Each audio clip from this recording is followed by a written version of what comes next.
Welcome to Life Stories. Have you ever received a wrong number text that changed everything? This is the story of Emma, a regular woman who, after a simple misdirected message, finds herself swept into the world of a mysterious billionaire. Ryan Parker. What started as an innocent mistake turns into an unforgettable journey of love, self-discovery, and unexpected turns. Join us as we explore the twists and turns of their relationship, and how they navigate the challenges of different worlds coming together. Don't forget to subscribe to Life Stories to begin this incredible adventure today. It all began with a simple text message. I blinked at the screen of my phone, trying to make sense of it. It was short, direct, and clearly not meant for me. Be there in 10. Wear something stunning. The message read. I stared at it, puzzled, my brow furrowing as I tried to figure out who could have sent it. It seemed so out of place, so abrupt, and yet there was a certain confidence in those words that made me pause. Who in the world sends a message like that without even checking the number? I half thought of just ignoring it. After all, it was obviously a mistake. But something about the boldness of it caught my attention. It wasn't the first time I'd received a misdirected text, but this one had an air of mystery about it. Something intriguing I couldn't quite explain. It felt like the kind of thing that might just make a dull day a little more interesting. Against my better judgment, I typed back, wrong number, but I hope whoever you meant that for enjoys their night.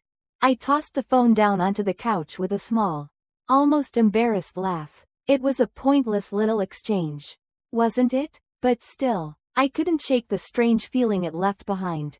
A few minutes later, my phone buzzed again. I picked it up lazily, but then froze as I read the new message. My mistake. But now I'm curious. Who are you? I rolled my eyes. What was the harm in responding? He'd clearly made a mistake, and now he was curious. I suppose I could humor him a bit, but I found myself smiling despite myself. It was just a little harmless fun. So I replied, a regular girl. Nothing exciting to see here.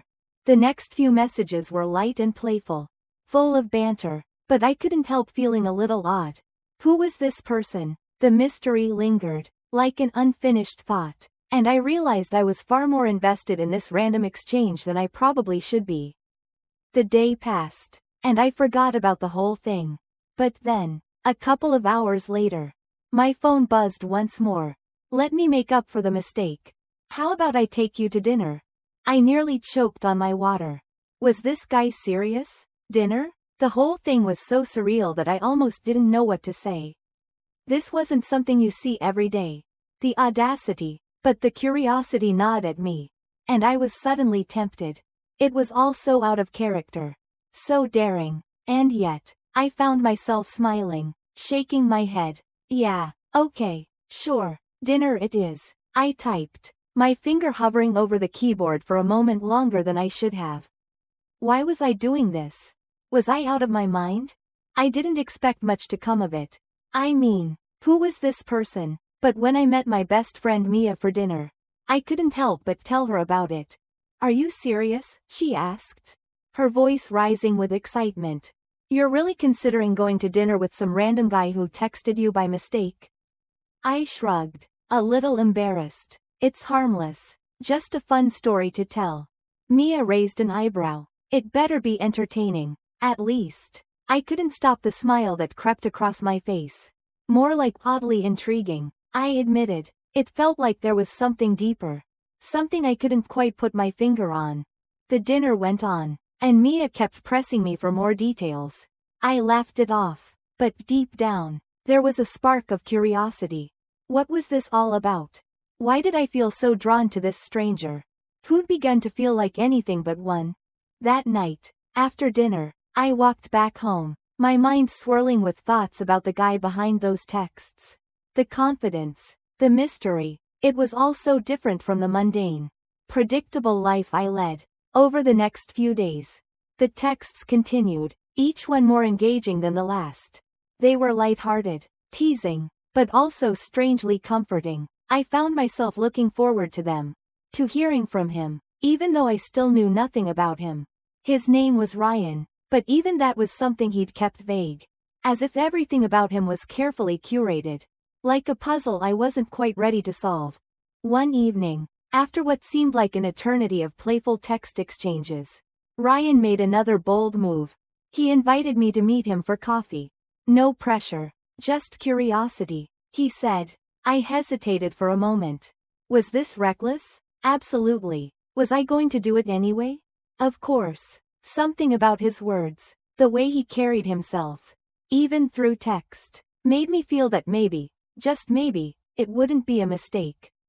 When I arrived at the cafe, I sat nervously, wondering what to expect. Would he be anything like I imagined? Would he be a completely different person altogether? And then he walked in. Ryan was tall, effortlessly magnetic. His dark hair was perfectly styled, his sharp jawline defined, and the confidence he radiated could not be ignored. He moved as if he owned the world. And at that moment, I felt small in comparison. But when his piercing blue eyes locked onto mine, it felt like the whole world had stopped for a moment. You're even more beautiful than I imagined, he said smoothly, sliding into the chair across from me. I blinked. It was hard to breathe. How was I supposed to respond to that? But somehow, I managed to remember how to speak. You're definitely not a regular guy, I said, trying to keep my cool. He chuckled, guilty as charged. We talked for hours. The conversation flowed like we'd known each other forever. As if all the awkwardness and hesitation that usually came with meeting someone new simply didn't exist. He was intelligent, charming, and he had a way of making me feel like the only person in the world. But even though he was opening up to me in his own way, there was still something about him that felt like a mystery. Who are you really? I asked, half joking, but also genuinely curious. I felt like I was missing a piece of the puzzle. Ryan leaned back, studying me for a moment before he spoke. And when he did, it was like he was weighing every word carefully. Would it change anything if I told you? He asked. I frowned. I don't know. Maybe. He exhaled slowly, as if deciding how much to reveal. Let's just say I'm not used to people seeing me for who I am and not what I have. At that moment, I knew there was far more to Ryan Parker than I had realized. As days passed, our text exchanges continued, each one more intriguing than the last. Ryan kept a certain distance, revealing just enough to keep me curious. His messages were never overly personal, but there was something in the way he phrased his words that made me feel like he was letting me see a side of him few others ever did. He didn't act like most men I'd met before. His confidence wasn't overbearing, it was genuine, quiet, and powerful in a way that made me feel like I was the one being seen. And it was this subtle honesty that kept me engaged. There was a magnetic quality to Ryan, but at the same time, there was always this mystery about him. He never mentioned his career, never talked about his life beyond the brief moments we shared together. I had no idea where he came from or what he did for a living. And truthfully, part of me was content with that. For once, I wasn't interested in the details. What mattered to me was how he made me feel, how he made me forget the ordinary. Forget the routine of my everyday life. Then came the evening when everything changed.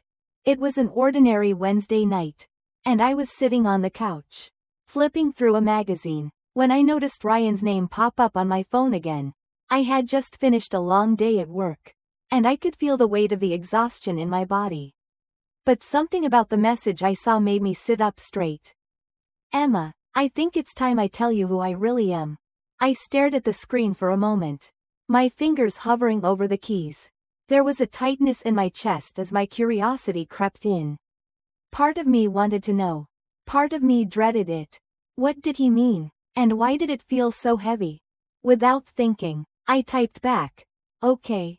What's the big secret? The next message came quickly. I'm not just Ryan Parker, the guy you've been chatting with.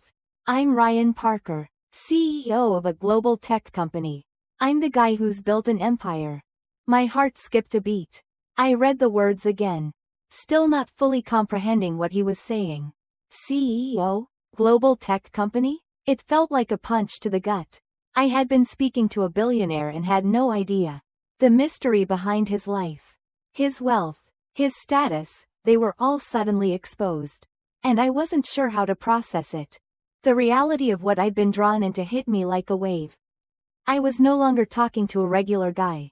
No longer texting a stranger I met by mistake. I was talking to one of the most powerful men in the world. And I hadn't even known. What had I gotten myself into? I stared at my phone. My pulse quickening. It was almost hard to breathe. I thought about everything we'd shared, the messages, the laughs, the vulnerability. Had it all been an act? Had I been just another person in his long list of people to entertain? I let the message sit there for a while, unsure how to respond. There were so many questions in my mind. So many things I didn't understand. A few minutes later, my phone buzzed again, this time with a call from Mia. I let it ring for a moment before I picked up. She could sense something was off from the tone of my voice. Emma, what's going on? You sound weird. Mia, you won't believe this, I said, my voice shaking slightly. He's not just a guy. He's a billionaire, CEO of a tech company. Mia's shocked silence on the other end spoke volumes. Oh my God, seriously? She finally asked, her voice rising. You've been talking to one of the richest men in the world? I could feel my world shifting beneath me.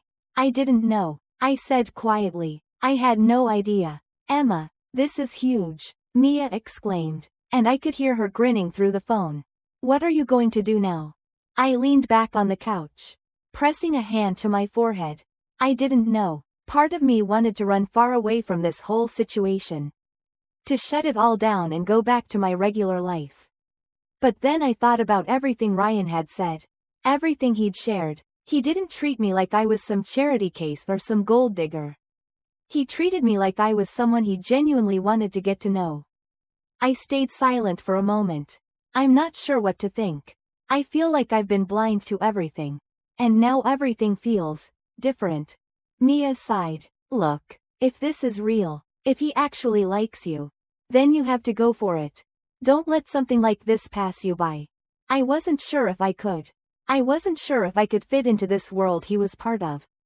A world of power, money, and status. But for the first time in a long time, I didn't feel scared. I felt something else. Something I couldn't quite describe. Was it excitement? Was it fear? Or maybe it was something more profound. After the call, I stared at my phone again. I knew this was going to change everything. But would it change me too? Would I still be the same person after this? Before I could second guess myself, I sent him a message back. Ryan, I think we need to talk. And in that moment, I knew my life was about to shift in ways I couldn't begin to understand. The following days felt like I was caught in some whirlwind, spinning faster and faster without quite knowing where I was headed. Ryan had opened up to me, shared his secrets, and now I was left with a choice. Could I truly dive into this world he inhabited, the world of power, wealth, and unspoken expectations? Or was I destined to remain on the sidelines, always wondering what could have been? I didn't expect things to move this quickly. But Ryan didn't waste time. He made it clear that he wanted me to be part of his life. And despite all my hesitations, something inside me urged me to trust him. Maybe it was the way he spoke to me. The way he made me feel like I mattered. Like I was seen for who I truly was. Not just as a woman who happened to be with him. One evening, after an event that had pulled me deeper into his world, I found myself standing beside him on a balcony overlooking the glittering city skyline. The weight of the evening's conversations still lingered in the air, and for a brief moment, I could feel myself unraveling. His world felt so far removed from mine: private jets, lavish dinner parties, and high-profile people who spoke in terms of millions rather than thousands. I felt like a fish out of water. And for the first time, I questioned whether I belonged here at all. Emma, Ryan said softly, breaking my thoughts. His voice was calm, but there was a depth to it that made me pause. I know this is all a lot to take in, but I want you to know. I'm not asking you to change. I'm not asking you to fit into a world that doesn't feel right for you. What I'm asking is simple. I want to share my life with you. Exactly as it is. His words hit me harder than I expected. It wasn't the typical reassurance I had been expecting. It was an invitation. A call to step into a life that was anything but ordinary. And there, standing under the city lights, I found myself torn between two worlds. The world I had always known and the world Ryan was offering me. A world full of possibilities and risks. I took a deep breath. I don't know if I can fit into your life, Ryan, I admitted, the vulnerability in my voice startling me. I don't know how to navigate this world of yours. I've always been someone who likes simplicity. I don't know if I can be a part of all this. Ryan reached out, his fingers brushing against my arm, grounding me. You don't have to fit in, he said. You just have to be yourself. And I want to make space for you in my life. No matter what. In that moment, something inside me shifted. It was like I was standing on the edge of a precipice. But instead of feeling fear, I felt something else, hope. Maybe, or the promise of something new. I wasn't sure what would happen next. But I knew one thing for sure. I couldn't walk away from this. Not when it felt this real. The next few weeks passed in a blur of extravagant events. Quiet moments shared between the two of us. And long conversations that stretched deep into the night. Ryan made me feel like I was the only person in the room. Even when we were surrounded by crowds of influential people, he had a way of making everything feel personal. Like no one else mattered but us. But as much as I tried to embrace this new life, doubts still lingered in the back of my mind. Could I truly belong here? Could I navigate this world without losing myself? And, most importantly, would Ryan still want me when the excitement wore off? When the novelty of our relationship faded? One evening, we found ourselves on a private jet, heading to the south of France for a weekend getaway. Ryan had booked it all without asking me. Private villa, personal chef, everything. I had no idea what to expect. But as I stepped onto the jet, my heart raced with a mix of excitement and uncertainty. This was a world I never thought I'd step into. And yet here I was, taking each step, not knowing where it would lead. As the plane soared high above the clouds, I looked over at Ryan. He was sitting next to me, his gaze focused ahead. But there was something different about him now. It wasn't just the glitz or the glamour of his world that had captivated me. It was the way he made me feel valued. The way he showed me that there was room for both of us in this life. It wasn't about fitting in. It was about finding a place where we could both be ourselves. And maybe, just maybe, we could build something real. I glanced out of the window, watching the endless expanse of blue sky stretch before us. Whatever came next, I knew one thing for sure. I wasn't just falling for Ryan Parker. I was falling for a life I never imagined I could have. One that was full of uncertainty, but also full of promise. And for the first time, I was willing to take the leap. As the days passed, I began to find my place in Ryan's world. Not by changing who I was, but by refusing to let others define me. The whispers, the scrutiny, they all became background noise as Ryan and I built something real together. It wasn't always easy. There were moments when I questioned everything, the differences between us, the expectations placed upon us. But in those moments, Ryan was there, grounding me with his unwavering support and love. One evening, as we stood on a private balcony overlooking the city, the lights of the skyline twinkling like stars, Ryan reached for my hand. I never thought I'd find something like this, he said, his voice filled with sincerity. But I've found it in you. I smiled, feeling my heart swell with love. I never thought I'd be here, in this world, with you. But here we are. We didn't need to speak more. In that moment, we both knew that our love had transcended the doubts and fears that once clouded our path. Together, we had created a world of our own, a world where we could be ourselves. Where nothing else mattered but the love we shared. And as the years passed, we built a life together, filled with laughter, growth, and endless memories. From a simple wrong number text to building an unshakable bond, our journey was a reminder that love, when it's real, doesn't care about the world's expectations. It only cares about two people who are willing to build something beautiful together. Thank you for following our story. If you enjoyed this journey, don't forget to subscribe to Life Stories for more videos.